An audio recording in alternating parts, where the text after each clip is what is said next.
നമസ്കാരം, ഞാൻ കായംകുളം ബാബു. എല്ലാവരും ദയവായി എന്നെ സപ്പോർട്ട് ചെയ്യുക. ഇന്ന് ഞാൻ ഗാനഗന്ധർവൻ ആലപിച്ച ഒരു ഗാനമാണ് ആലപിക്കുന്നത്. ഈ ഗാനത്തിന് ഒരു വലിയ പ്രത്യേകതയുണ്ട് എൻ്റെ ജീവിതവുമായിട്ട് ബന്ധപ്പെട്ട്. ഇടയ്ക്കിടയ്ക്ക് ചെറിയ അനുഭവങ്ങൾ പങ്കുവയ്ക്കണം എന്നും കൂടെ ഞാൻ മനസ്സിൽ ചിന്തിച്ചിട്ടുണ്ട്. അപ്പം ഞാൻ കായംകുളത്ത് പ്രൈവറ്റ് ബസ്സിൽ പാടുന്ന സമയത്ത് എൻ്റെ കുറേ കൂട്ടുകാരുണ്ട്, ഒരു എലൈറ്റ് ബേക്കറി. അപ്പോൾ അവിടെ അവർ കാസറ്റ്, അന്ന് ഓഡിയോ കാസറ്റ് കാലഘട്ടമാണ്. ഇപ്പം മിമിസ് പരേഡ് ഒക്കെ ഇറങ്ങും. നമ്മുടെ നാദുഷ, കലാഭവൻ, അബീക്ക, നാദുഷയൊക്കെ തുടങ്ങിയിട്ടുള്ളവരൊക്കെ. അതിൽ ആമിനാത്ത എന്ന റോൾ കൈകാര്യം ചെയ്യുന്നത് അബി എന്ന് പറഞ്ഞ വ്യക്തിയാണ്. അപ്പോൾ ഒരു സീനിൽ കിലുക്കം എന്ന ചിത്രത്തെക്കുറിച്ച് ചോദിച്ച്, അതിനെ കിലുക്കം കണ്ടോ എന്ന് ചോദിച്ചപ്പോൾ ഇല്ല, ഉള്ളടക്കം കണ്ട്, അതുകൊണ്ട് കിലുക്കം കാണുന്നില്ല എന്ന് വെച്ച്. അപ്പോൾ ഇവർ വിചാരിച്ചത് ഉള്ളടക്കം എന്ന് പറയുന്നത് ആ പടത്തിൻ്റെ ഉള്ളടക്കം ആയിരിക്കും എന്നാണ്. ഇതൊരു കോമഡി സീനാണ്. അപ്പോൾ ഉള്ളടക്കവും കിലുക്കവും രണ്ട് ചിത്രമാണ് എന്നുള്ള ആ ഒരു പ്രത്യേകത ആ കോമഡിക്കകത്തുണ്ട്. അപ്പോൾ അതുകൊണ്ട് ആ ഉള്ളടക്കം എന്ന ചിത്രത്തിലെ ഗാനമാണ് ഞാൻ ആലപിക്കുന്നത്. ലലലലാ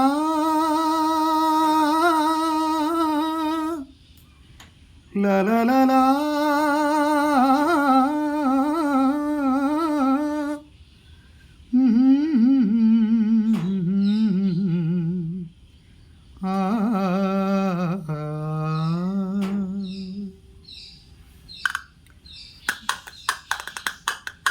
അന്തിവയിൽ പൊന്നുതിരും ഏതം സ്വപ്നവുമായി വെള്ളിമുകിൽ പൂവണിയും അഞ്ചനത്താഴ്വരയിൽ കണിമഞ്ഞു മൂടുമീ നവരംഗസന്ധ്യയിൽ അരികേവാ മധുചന്ദ്രബിംബമേ.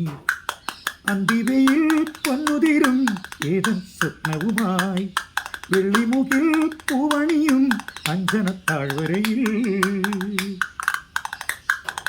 കാറ്റിൻ ചെപ്പുകിലുങ്ങി ദളമർമരങ്ങളിൽ രാപ്പാടിയുണരും സ്വരരാജിയിൽ. കാറ്റിൻ ചെപ്പുകിലുങ്ങി ദളമർമരങ്ങളിൽ രാപ്പാടിയുണരും സ്വരരാജിയിൽ. പനിനീക്കിനാക്കളിൽ പ്രണയാങ്കുരം, ഇതു നമ്മൾ ചേരും വസന്തതീരം. അന്തിവയിൽ പൊന്നുതിരും ഏതൻ സ്വപ്നവുമായി വെള്ളിമുകിൽ പൂവണിയും അഞ്ചനത്താഴ്വരയിൽ. വർണ്ണപതംഗം തേടും മൃദുയൗവനങ്ങളിൽ അനുഭൂതി പകരും സ്വരസംഗമം. വർണ്ണപതംഗം തേടും മൃദുയൗവനങ്ങളിൽ അനുഭൂതി പകരും സ്വരസംഗമം. കൗമാരമുന്തിരി തളിർവാകിയിൽ കുളിരാർന്നുവല്ലോ സുഗന്ധതീരം. അന്തിവയിൽ പൊന്നുതിരും ഏതൻ സ്വപ്നവുമായി വെള്ളിമുകിൽ പൂവണിയും അഞ്ചനത്താഴ്വരയിൽ കണിമഞ്ഞു മൂടുമീ നവരംഗസന്ധ്യയിൽ അരികേവാ മധുചന്ദ്രബിംബമേ. അന്തിവയിൽ പൊന്നുതിരും ഏതൻ സ്വപ്നവുമായി വെള്ളിമുകിൽ പൂവണിയും അഞ്ചനത്താഴ്വരയിൽ.